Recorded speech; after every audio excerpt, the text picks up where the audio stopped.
We're recording. That's good.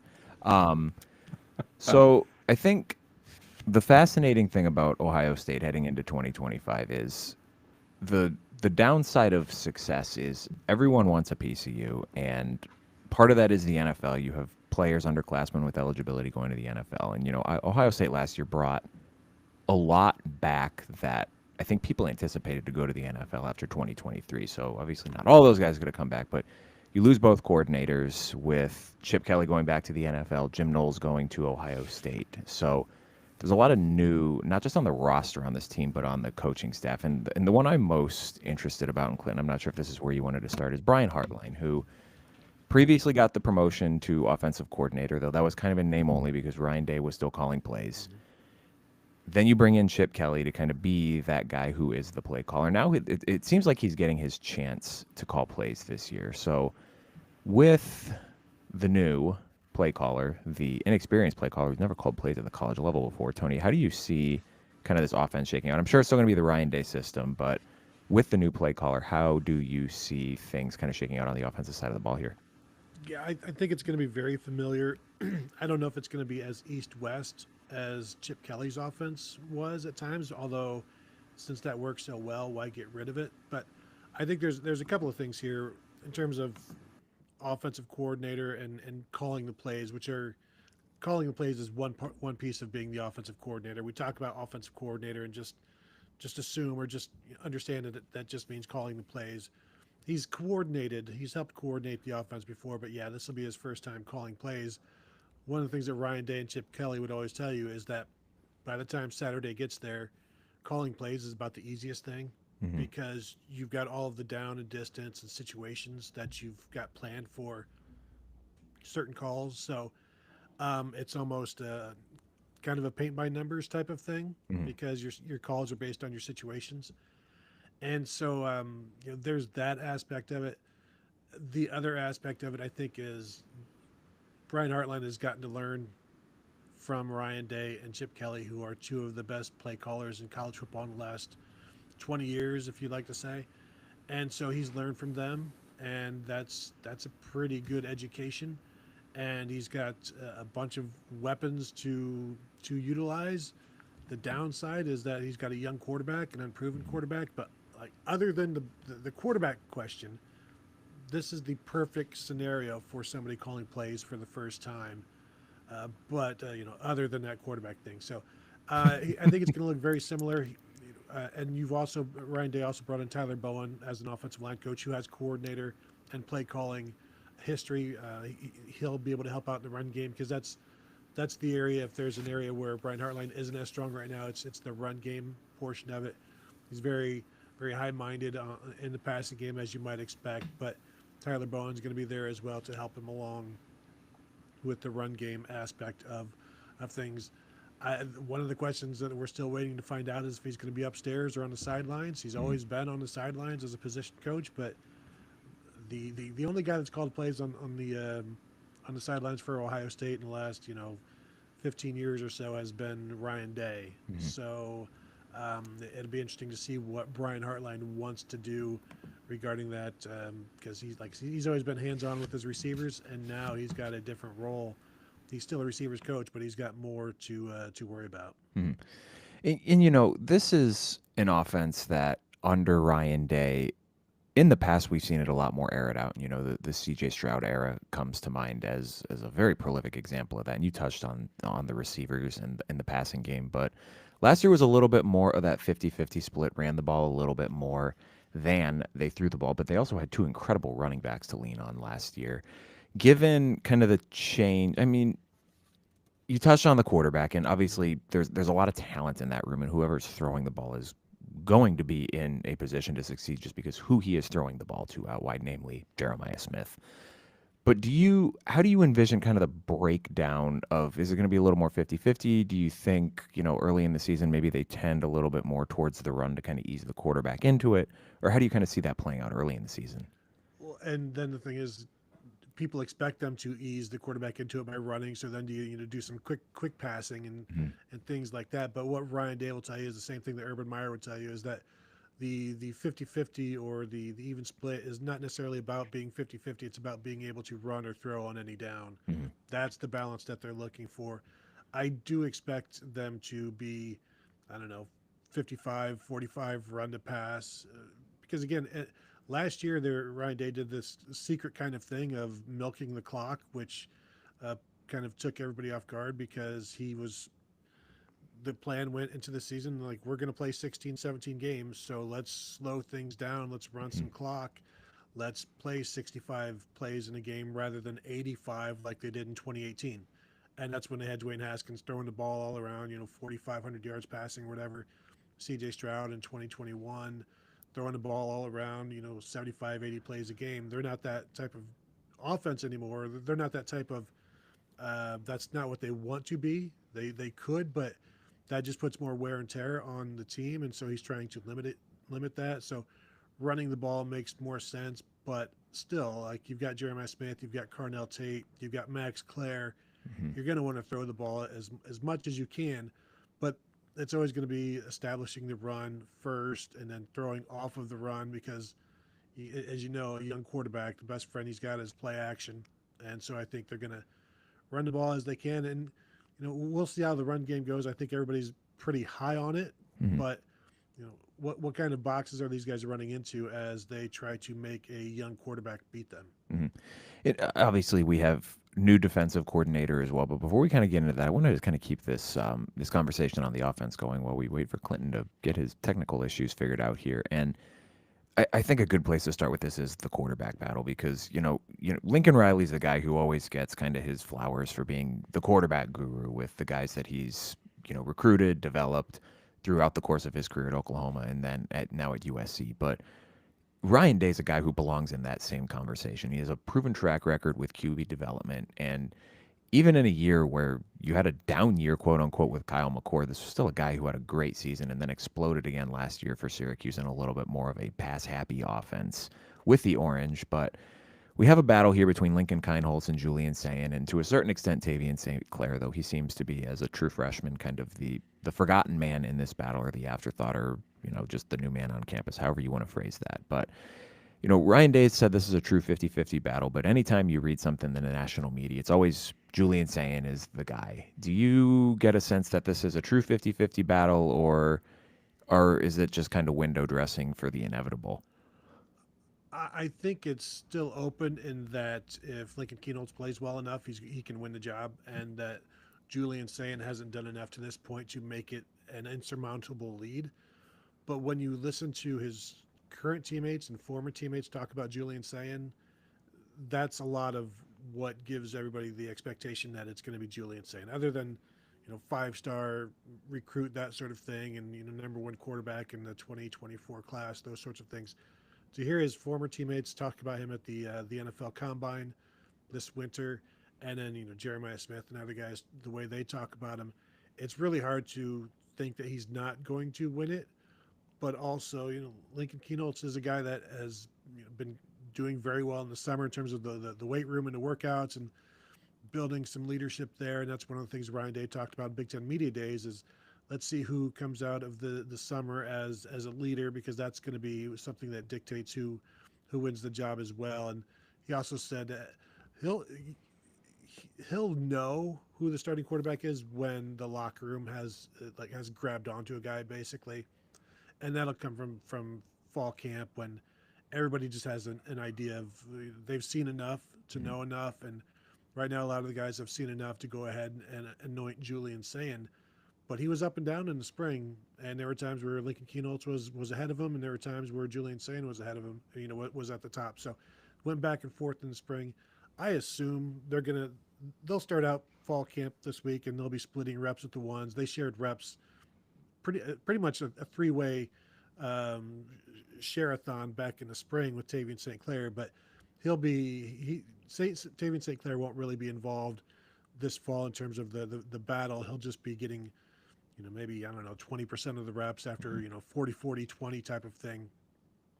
But I do expect it to be Sayin, but that's just based on stuff we're hearing more so than stuff we're seeing. Yeah. And I mean, obviously, it's hard to kind of make a judgment one way or the other because everything summer is hearsay. You know, the coaches technically aren't supposed to be with them. It's more off-field workouts than anything, which is certainly a good time to build those leadership qualities, get your teammates together for kind of an off the books throwing session and what have you. What do you I mean, we've all seen the release from saying it's a beautiful, quick, snappy throwing motion, very live arm.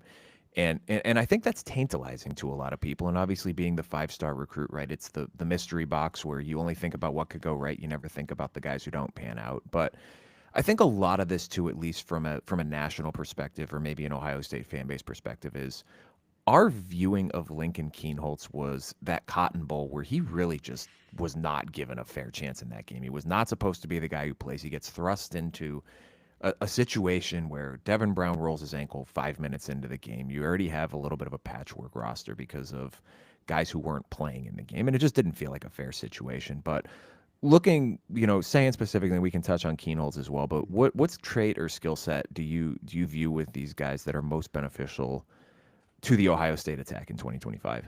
Yeah, and one other note on the Kienholz Cotton Ball, the starting center for the Buckeyes was benched that game and didn't play, and they moved a guard over who wasn't necessarily able to make the correct protection calls. So Not great he for had, anyone. yeah, he had no shot in that game. But Kienholz is a guy who is a really good athlete. Threw for 9,000 yards in high school, rushed for 3,000 yards in high school. All-state baseball player, all-state basketball player. So he's the more athletic type, but also a really just one of those kids that people rally around. And so there's that aspect of it. It's taken him a little while to grasp the offense, which is something that Julian Sain did pretty well. And let's keep in mind, Julian Sain was the number 3 quarterback last year. Lincoln Kienholz was the number 4 quarterback. So like he already proved himself enough to move past Kienholz last year. Now they've obviously gotten more reps this spring and they will in this fall, so it'll be a more fair fight. But in terms of Julian Sain, I remember talking to Chip Kelly last year, and the way he would talk about Jeremiah Smith and his preparation and maturity, when he would talk about Jeremiah Smith, he would put Julian Sain in that same conversation in terms of his understanding, his maturity. He's an older player than just a true freshman. So he would speak about Julian Sain in the same breath as he did with Jeremiah Smith, which, that's not been the case on the field yet, but there's just certain things about him. But as Ryan Day also says, everybody loves his release, but you also need a strong arm. Like it can't just be about the release. You've got to have the arm to get the ball where it needs to go. So that's something they've worked on with him as well. But I think the understanding of the offense, that release that you talked about, like those are Julian Sain's. The throwing aspect is his strength, and then the athletic aspect is, I think, the Lincoln Kienholz strength. And with an offensive line that looks like it's going to be pretty darn good, you don't necessarily need the running guy doesn't necessarily factor in as much, or like his value is maybe diminished a little bit because you have an offensive line that should be able to protect the quarterback. Clinton, you're back. Can you guys see me and hear me? I can see and hear you, and it says you're recording. Can I ask one question before this thing decides to kick me off here again? I gotta go.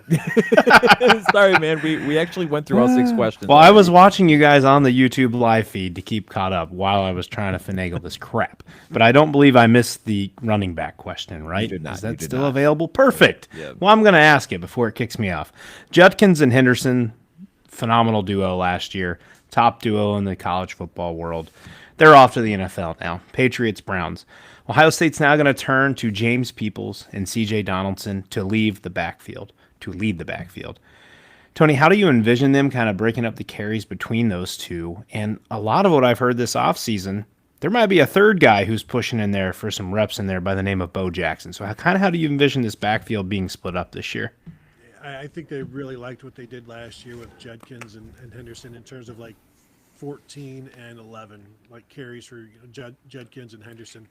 I don't know that Henderson ever had more than 12 or 13 carries in a game, and he was fresh. Judkins was fresh all season long. So I don't know that you're going to see more than 1 or 2 games where maybe James Peoples or C.J. Donaldson has 20 carries in the game, because they don't want to put that, just that kind of stress on somebody when they need him for 15 or 16 more games. But I do think the way people talk about James Peoples and the way they barely even played him in the spring game, those are pretty big signs that he's got some value, and they really believe in him. And again, at the NFL Combine back in February or January, former teammates are talking about, James Peoples is the next guy up. So just be ready for him. He's got tremendous balance. He's fast enough. Comparisons to J.K. Dobbins, both being from Texas, I think kind of spur some of those things. But he's quick and he's got some balance. He's got some power, and he's just low to the ground. I've compared him to like a Roomba. Like he's just going to bounce off of stuff and not necessarily get knocked over. That's kind of his running style. But C.J. Donaldson came to Ohio State about 240 pounds. He's down to about 225, 220. Nice. So that was one of the things that running backs coach Carlos Lockman told him, like, you get here, we're going to be serious about this. I need to see how serious you are. And so Donaldson, as a true freshman, averaged about 7 yards a carry and really came on the scene, exploded, had maybe only played like 7 games because of injury, but had 4 or 5 100-yard games. And then as a sophomore and a junior, got bigger and was only a 4.5, 5 yard per carry guy. Now he gets to Ohio State. He's in better shape. He's in an offense that has the ability to throw, which he's never been in before. So it's going to be a more spread out offense. I think this will be the best version of C.J. Donaldson. I'm interested in seeing what that is. Clearly he's a veteran. He makes the room older, and they love that about him. But when Ryan Day talks about Bo Jackson, he's not putting any pressure on him right now. He even said, don't expect to see him early in the season, but he's a guy that could come on later. But Jeremiah Smith blows the curve on every expectation for a freshman. But there were times every time last year, Ryan Day would talk about Jeremiah Smith. He would start to tell you how it is, and then have to dial himself back because he didn't want to just put too much on him, even though he was only telling the truth whenever he would talk about Jeremiah Smith. But with Bo Jackson, it's just like he's not even hardly saying anything because he catches himself, and he's just like he's doing well. But I think that's the guy that they're gonna watch, and we'll see how things go. But it's really, really tough for a third running back to get carries. James Peoples was the third running back last year and got 49 carries in 16 games. It's just not something that they have a lot of opportunities for, especially with a running quarterback like Will Howard running quarterback. Mm-hmm. So maybe with Julian Sain, who probably won't be running as much, there would be some more opportunities. And certainly the number 3 running back is closer to the number 1 running back, I think, on this team than it was last year with true freshmen James Peoples and Travion Henderson and Quinshon Judkins, who had rushed for each over 3,000 yards in their career by that point. So I think there will be more opportunities for Bo Jackson, but again, 40 to 80 carries, maybe something like that. But I'm thinking 1,200 yards for James Peoples wouldn't shock me at all. Nice. Well, hopefully, obviously not week 1 with Texas, but week 2 against Grambling, week 3 against Ryan and I's OU Bobcats. Hopefully Ohio State is up enough that they can let those guys get more and more carries, because we saw this throughout college football, especially for Notre Dame and Ohio State last year. Depth is going to be huge if you're making that deep playoff run, and getting finally an entirely full season of Travion Henderson healthy showed the world what true talent that young man has. So I'm really excited to see what they do and bring in on the offense this year. So now we flip. It seems this thing's actually going to hold consistent. I probably just jinxed myself. It's going to let me hang around now. We'll flip over to the defense. Jim Knowles, man, what an interesting roller coaster, whatever scenario it was. I'm watching the championship celebration, and I'm reading on Twitter as it's going on, and hey, Jim Knowles isn't here. And I'm like, that's weird. Why wouldn't he be there? And, the fallout happens. Ryan and I are on this show talking like there's no way in hell he's leaving Ohio State. This Adam Berman guy is saying he's going to Penn State, highest odds. I'm like, you're out of here, man. No chance. Okay, he's at Penn State now. He's gone. Thank you, Jim Knowles. We appreciate everything you did. Enter Matt Patricia. When he came in, I feel like, I don't know what you saw in the social media world or what you heard, it did not seem to go over well with a lot of people, and everybody had stuck in their mind what happened in Detroit. And everybody forgot about what happened with New England. And if people would just take 5 seconds to listen to someone like Bobby Carpenter, who played for him, to explain what this is bringing in for Ohio State, I think a lot more people are more swung on this now and a little bit happier about the hire. What can we expect Patricia to bring kind of scheme-wise to this defense?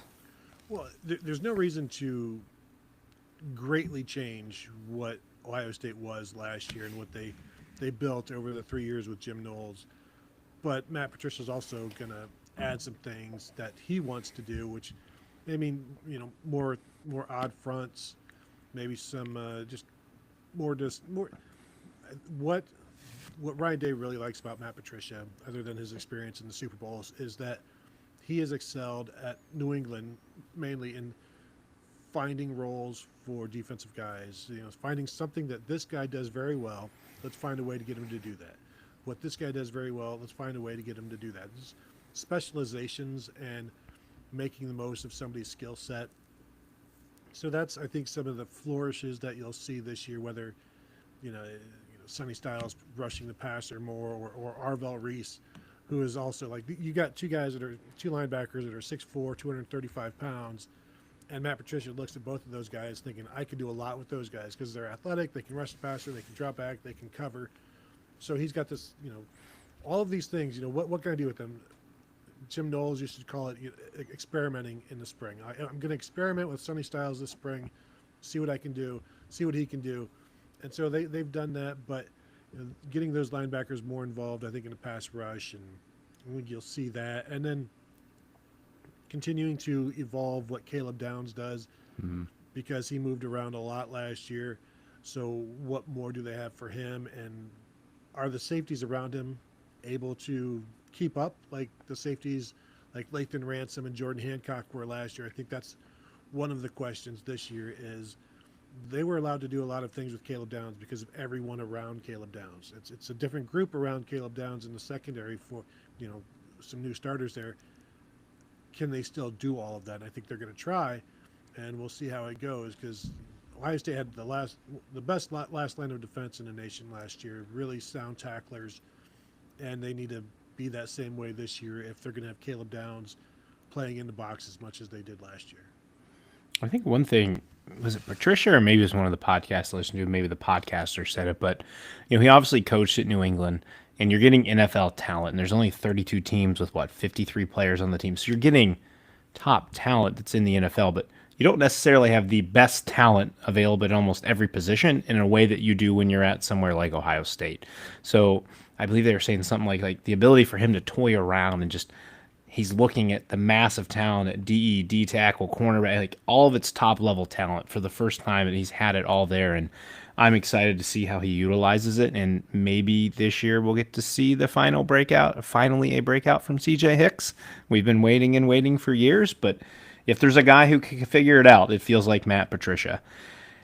And go ahead. Real quick, when you mentioned, I think James Laurinaitis said the first guy he thought of when he heard Matt Patricia was being hired was CJ Hicks.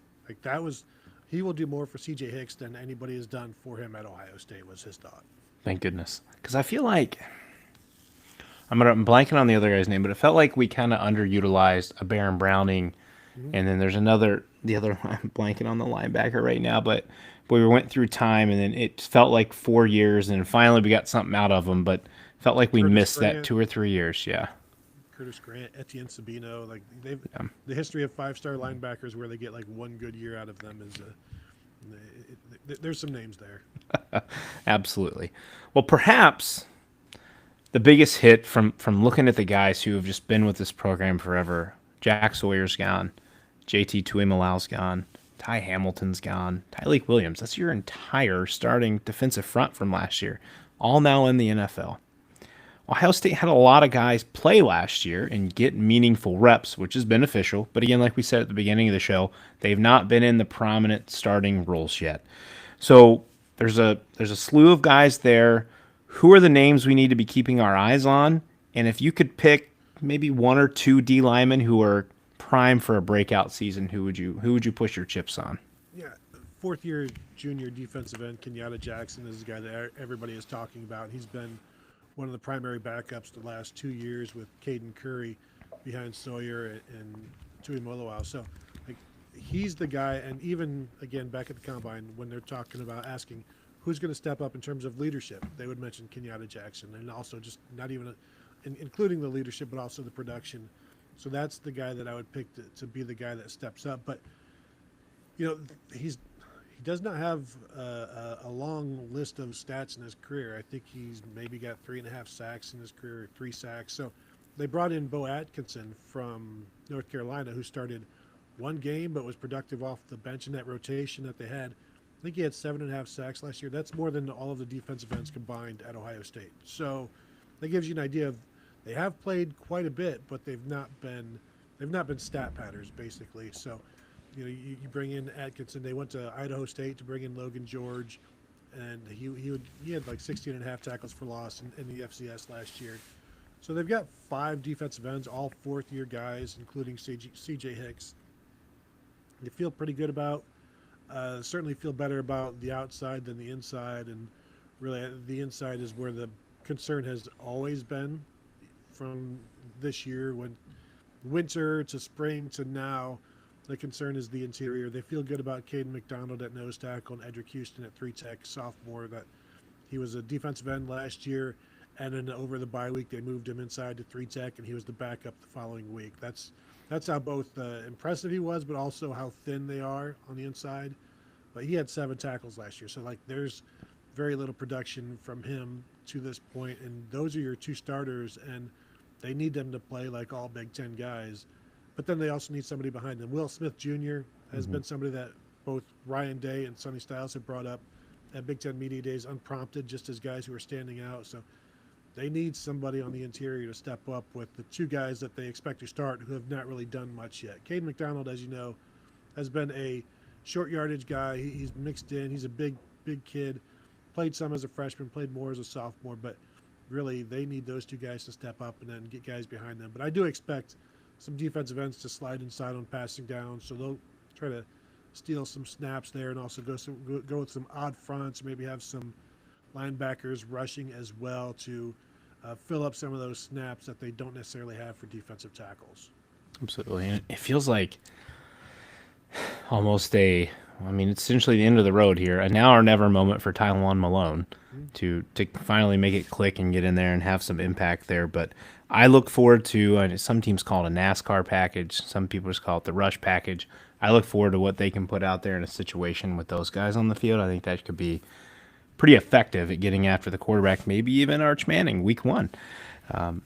You already talked about Sonny Styles and Arvell Reese. Tony, I don't know if you video game at all, but I've got an offline dynasty going with the Buckeyes right now, and let me tell you, the video game did those boys justice because they're monsters. They look massive, and if that's what they look like walking out onto the field week 1, those are some dudes.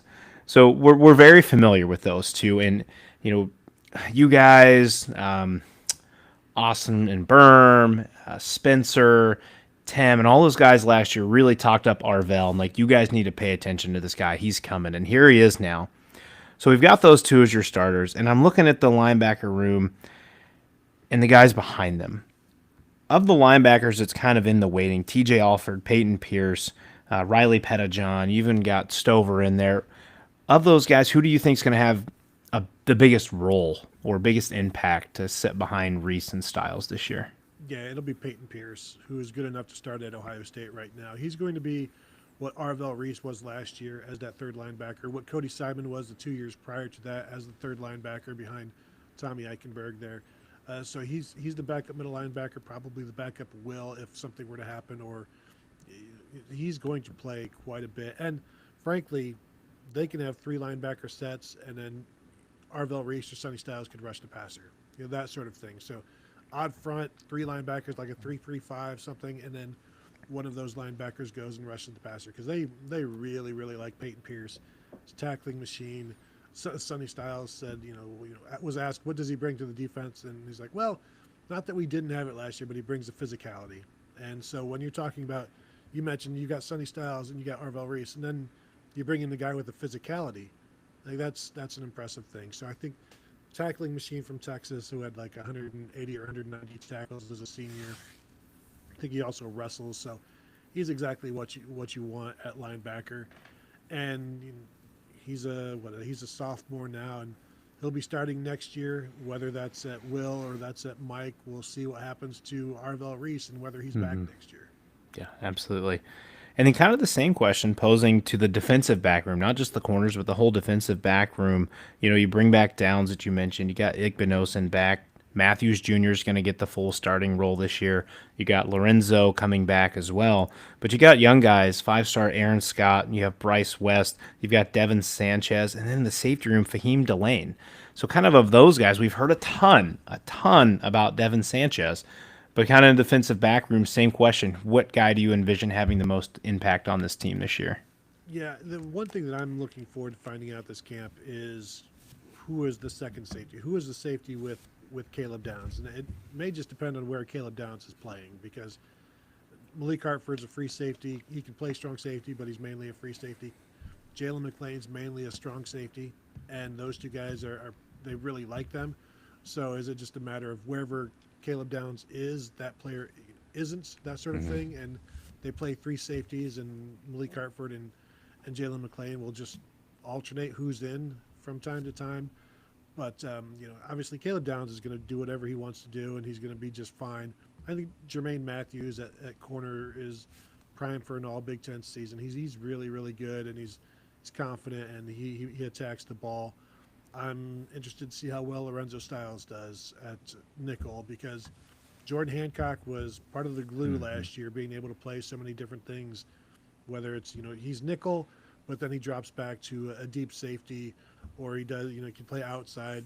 Can Lorenzo Styles Jr. do all of those things? Because he'll need to in this defense if they were going to continue doing what they were able to do last year with Caleb Downs and all of that movement.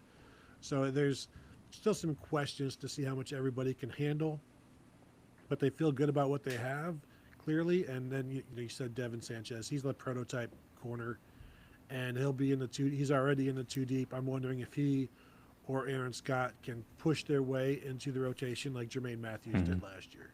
Yeah, Matthews has been. If he's another, and he pairs well with Igbinosun, right? As far as he's pretty chatty on the field. He likes to talk, and I like that a little bit from DBs. Now you got to back it up, and obviously Davidson has got the penalty stuff kind of figured out this year, but I think Matthews has been a stud, just absolutely waiting in the wings to get on the field for the defense, and he's going to have a huge impact this year. Well, we get to our final question here, and we've been starting pretty much every episode in our fall previews saying kind of what's the tenor of the fan base after the season and here. So I try to tie everything into this sixth question here. The Buckeyes are coming in 2025. The target is always on their back because of the Buckeyes, but even more on their back now because they are the defending national champs. But something I found very interesting of Ryan Day, I believe at Big Ten Media Days, was he said, we're not defending anything. They can't take that trophy away. We are attacking. So if you look at their schedule, it's a pretty challenging schedule in 2025, especially for those of us who live in the Big Ten world and actually respect teams like Illinois. You're opening week 1 Texas. You got trips to Washington, which I believe they haven't lost a home game in at least 2 years. They go to Illinois. We've all been Buckeye fans. 2007, Juice Williams and the Fighting Illini spurned Mr. Laurinaitis and the Buckeyes that went there.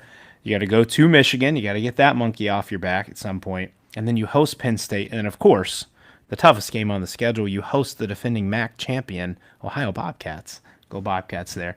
Thought that'd give us all a chuckle. So, all in all, Tony, what defines success for this team in 2025, given it's so hard to repeat? Is it another run to the national championship through the playoff? Is it beating Michigan? Is it somewhere in between? What would you think there?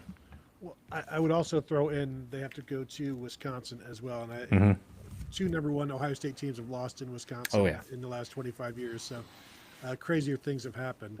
But in terms of what defines success, beating Michigan, and then is it a Big Ten championship? Is it 2 playoff wins?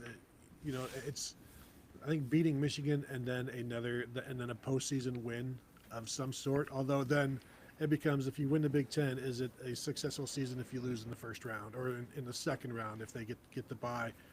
I asked the Oregon players at Big Ten Media Days, do you consider last year a success? And they all said yes. But would it be a success if it was coming off of a national championship season the year prior? So I think one of the interesting things is, Caleb Downs and some of the players are very adamant that we need to take down a lot of this championship stuff. We don't want to see it in the halls. We don't want to see it in the building. That's a different team. That's not us. And you mentioned all of the guys that have been around but have not started until this year.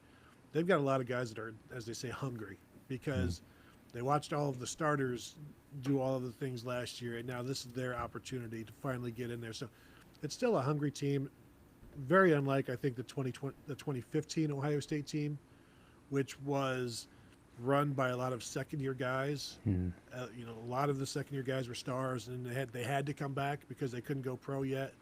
And so this year, you've still got a lot of upperclassmen, but who have not had a chance to be starters yet. So they've got that hunger, I think, to do that. So yes, beat Michigan, win at least one playoff game or one postseason game, and I guess if you don't beat Michigan to be a successful season, you have to win it all. That's what they had to do last year. So I guess that's the measuring stick. Do you feel like Day? Listen, I feel like my age group, I don't know how you guys are around the team. I never thought the answer was to fire Ryan Day post-Michigan game last year. We were all hot and bothered by that. He goes out, he rallies this team, and they win a national championship. But I'm still seeing, even my former high school football coach, even after the Natty, he says, you got to fire him. He can't beat Michigan. I'm like, good Lord, guys. You have to learn, like, that game is important, but you got to get over that just a little bit. Like, do you feel like Day has bought enough grace with those people in the fan base who still just can't get over beating Michigan? With some, but we are a society now that is just quick to anger, and everything is fun drama. So I need to be entertained, and firing people is entertainment, and I've been wronged, and so I demand comeuppance. And so those people are always going to be like that. You mean you've only won 2 national championships in 3 years? What'd you do that third year? Like, we could get somebody better in here. And so, yeah, the idea that Ryan Day needed to be fired for losing to Michigan, again, as you said, the rivalry obviously is always going to be important. But back in the day, if you lost to Michigan, that meant your season was over. That's not what it means anymore. And yet, I try to tell people, not even John Cooper was fired for losing to Michigan. He was fired because he lost a team, and he lost to Michigan a lot. And then that 2000 team just completely collapsed. There were issues galore, and so it's like, well, this isn't working. We're done. And so, and he was 2-10-1 against Michigan, as most people know.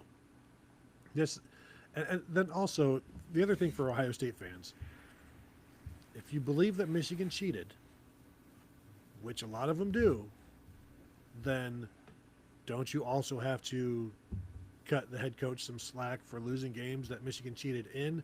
They can't have it both ways in terms of, sure, Michigan cheated, but we should have won anyway. It's like, well, then maybe the cheating wasn't that bad, and maybe it wasn't that important. Well, no, come on. No, it's still very important. So you gotta pick which battle you want to fight there. But he's bought some grace for now. We'll see what happens against Texas. Ryan said the same thing before you got on here. He said if they were to lose to Texas, and then it's all up in arms again. I mean, that's, if we're being fair, that's every fan base of a top 10 team is. Yeah, we're all happy, and then you lose a game, and this guy stinks. Fire him. I mean, for instance, look at Kalen DeBoer. He goes 9-3, and the guy has to follow Nick Saban. Like, how do you follow the god of college football as the head coach? You're never going to be as successful as him. Like, it's so hard to do that, and nothing's going to live up to that. And people just have to be.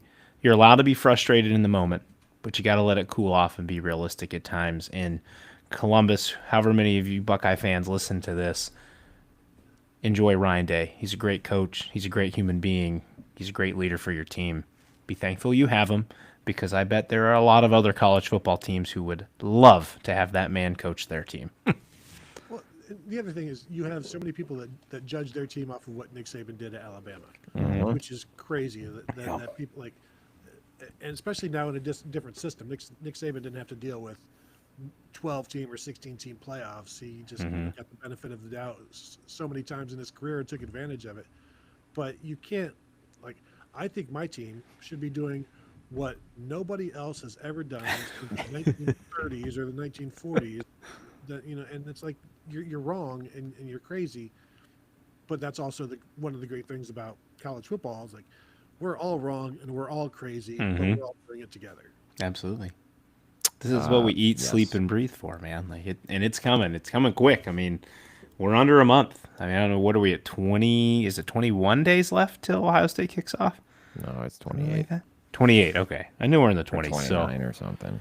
then we get the faux week 0, however much we buy into that. But it's coming quick, and I'm excited for it. What are you talking disparaging week 0 for? Iowa State, you Kent know State your is ass good. is going to be stapled to the couch watching whatever garbage FCS game is on that night. Yeah, They're going to feed you slop, Clinton, and you're going to say, yes, sir, I would like another. I'll be a hog right at the trough eating the slop. That's you- for sure. You got to be a sick person if you're sitting there at 12 o'clock watching Farmageddon in Ireland. I call me COVID-19 because I'm a sick bastard because I'll be watching the shit out of that game. Yes, I will be right there. Tony, before we let you get out of here tonight, sir, refresh our listeners' memories where they can find you, your work, and what you guys have cooking up here with camp starting tomorrow. Yeah, you can find me at BuckeyeHuddle.com or on Twitter at Tony Gerdeman. The podcast is the Buckeye Weekly Podcast. You can find that at all your podcast platforms of choice and on YouTube.com/Buckeye Huddle. And yeah, what we've got in store, well, we'll be going live after camp tomorrow probably to recap what we saw. And then we're going to be at practice Thursday, Friday, and Saturday. So, in the morning, and then so sometime around noon or 12:30, we'll probably be going live or having a show recapping what we saw, talking about it. So you'll be able to catch all of that at BuckeyeHuddle.com. So there you have it, folks. Tune in with that. It is Christmas Eve, as Tony said to begin the show. We are excited. Camp is here. This is our last show for the week. We will not be with you guys until August, so we'll have camp in a little bit of the rearview mirror there. We only have 2 shows next week. The next time we will see you guys on this feed is Wednesday, August 6th at 9 Eastern. We have Alex, I think, from Max Sports Net Connection is coming back on. Do a little bit of Mid-American Conference talk. And then on Thursday next week, Tyler Toshman from the Des Moines Register will be back to talk Iowa. We will be with Updog Sports on Monday night, so look for the feed in the Twitter universe for that at 9 Eastern. Big Ten tiers. Talking Big Ten tiers. That'll be fun. A little rehash of something that we did in July. I might have some updates on that. We'll talk about that later. But thank you, everyone, for joining us tonight. Have a great weekend. Enjoy consuming actual football content over the weekend. We made it. It's finally here. Have a good weekend. See you guys.